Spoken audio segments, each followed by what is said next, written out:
இந்த இடத்த மறக்க முடியுமா? 8த், 6த் எல்லாம் படிக்கிறப்பெல்லாம் இந்த இடத்துல இங்க ஒரு வீடாட்ட சின்ன வீடாட்ட கட்டி இங்கேயே இருந்தோம். ஆமா ஆமா, நைட்டுக்கு ஆகாய் சோறு வைப்பாங்க, நம்ம மட்டும் தள்ளி தின்றுப்போம். இங்கேயே நைட் எல்லாம் படுத்திருக்கோம்.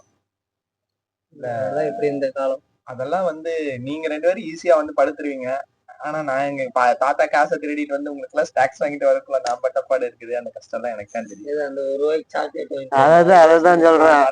₹1 சாக்லேட்டு, தீபம் மிட்டா, ஒரு முறுக்கு, அதெல்லாம் ஒரு காலம்டா. இந்த இடத்த நினைச்சாலே அப்படி மனசெல்லாம் வலிக்குது. ஏன் வலிக்குது? மனசெல்லாம் இப்பெல்லாம் எப்படா அந்த காலத்துக்கே வர முடியும். நம்ம முதல்ல இங்க வரவே முடிய மாட்டேங்குது. வேலை வேலை வேலை மட்டும் போயிட்டே இருக்குது. நான் கம்முன்னு பேசாம சின்ன பசங்களாவே இருந்திருக்கலாம்னு நினைக்கிறேன். ஏன்டா சின்ன பையனாகும்போது சீக்கிரம் பெருசாகணுன்றது, பெருசாயிட்டா மறுபடியும் சின்ன பையனா இருக்கு. 90 கிட்ஸ்னு ப்ரூவ் பண்றீங்களா அடிக்கடி? ஏன்டா 90s கிட்ஸ் தானே. இப்ப நம்ம நினைச்சாலும் அந்த இடத்துக்கு போக முடியாதுல்ல. ஏன் போக முடியாது?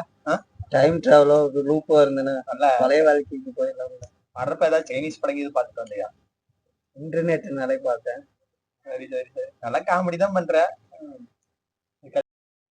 லைஃப்ல எப்படிதான் போகுது? அப்படியே போகுது. 6 மாசம் ஆச்சு. கஷ்டம்லாம் இருக்குன்னா எல்லா கஷ்டமும் சரியாயிடுச்சு. அப்ப என்னடா கஷ்டத்தை போய் சொல்றது. படிக்கவே வேலை செஞ்சுட்டு தான் இருந்தேன். அப்புறம் பாத்தீங்கன்னா குடும்ப சூழ்நிலை, தொழில் வச்சுதான் ஆகணும்னு வந்துருச்சு. காலேஜ் முடிச்சேன், மறுபடியும் கடை வச்சேன். கொரோனா வரைக்கும் நல்லா தான் இருந்தது. கொரோனாவுக்கு அப்புறம் பாத்தீங்கன்னா ரொம்ப டல்லு வியாபாரம், தொழிலையும் ரொம்ப நஷ்டம். கடன் மேல கடன் வாங்கி இப்ப கடனுக்கு கடன் கட்ட வேண்டிய சூழ்நிலை வந்திருக்குது. வயசு வேற 29, 30 நெருங்கிட்டே இருக்குது. வாழ்க்கையை நினைச்சாலே உண்மையாலும் பயமா இருக்குடா. ஏதோ உனக்கு மட்டும் தான் நடக்கிற மாதிரி சொல்ற. இல்ல இருந்தாலும் வந்து நம்ம இந்த வயசை டச் பண்ணிட்டு சொன்னா நாய் கூடி கண்ணீர் அடிக்குதா? அப்படி என்னடா உனக்கு? என்ன நம்ம நினைக்கிறது ஒண்ணு, நடக்கிறது ஒண்ணு. நம்ம ஒண்ணு நினைச்சு படிச்சோம், அந்த படிப்புக்கு ஏற்ற வேலை கிடைக்கல.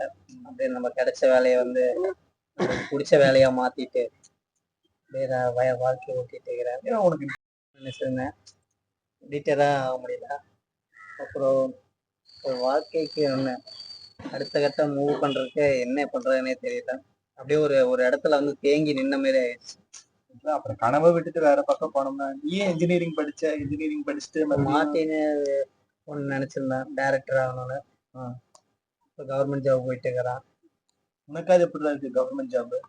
என்னடா பெரிய ஜாபு, நீங்களா தொழில் வீட்டுல இருப்பீங்க, அது நினைச்ச நேரத்துக்கு போலாம் வரலாம். அது நாமளும் சொல்றதை கேட்டுட்டு டைமுக்கு போகணும், டைமுக்கு வரணும். அதுதானா இருக்கும். ஏன்னா நாங்க தொழில் பண்றோம், இப்படியும் ஒர்க்குக்கு போறவங்க ஜாபுக்கு போறான், அவனுக்கு அப்படி. உனக்கு பாத்தீங்கன்னா நீங்க கவர்மெண்ட் ஸ்டாஃபாவது நல்லா இருக்குன்னு பார்த்து நீயும் புலம்புற.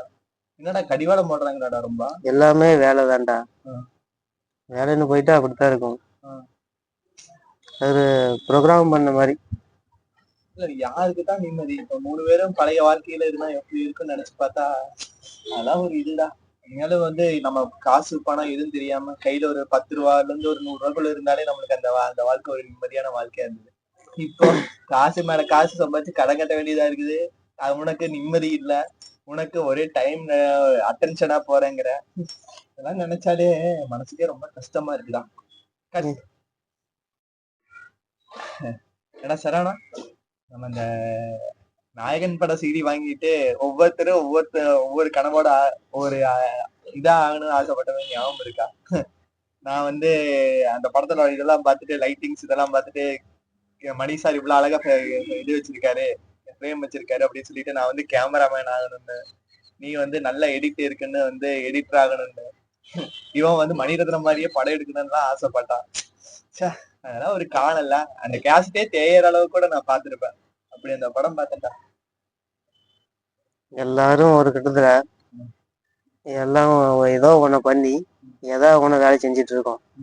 ஸோ வாழ்க்கையில கஷ்டங்கள் எல்லாத்துக்கும் வரதான் செய்யும். இது வாழ்க்கையில ஒவ்வொரு இடத்துல ரிஸ்க் இருக்கதான் செய்யும். மறுபடியும் ரிஸ்க் எடுப்போம், ரிஸ்க் எடுப்போம், வேற வழி என்ன உன்னோட? இல்லடா, அதாவது ஓகே இந்த சுச்சுவேஷன்ல இருக்கிறோம், நமக்கும் இதுலயே இருந்து ஒரு மன நிம்மதியா இருக்க மாட்டேங்கிறா. இது வந்து எப்படி ரிலீவ் ஆகணும், வேற ஏதாவது நமக்கு பிடிச்சதுக்கு போகணும்னா நம்ம எல்லாருமே வந்து எதிர்பார்த்து. அதுக்கு ஒரே சொல்யூஷன், எல்லாத்தையும் விட்டுரு. மறுபடியும் ரிஸ்க் எடுப்போம். கண்டிப்பாடா. எடுப்போமா? கண்டிப்பாடா. கண்டிப்பா எடுப்போம்டா. மறுபடியும் ஸ்டார்டிங் ரிஸ்க் எடுக்கிறோம், ரஸ்க் திங்கிறோம்.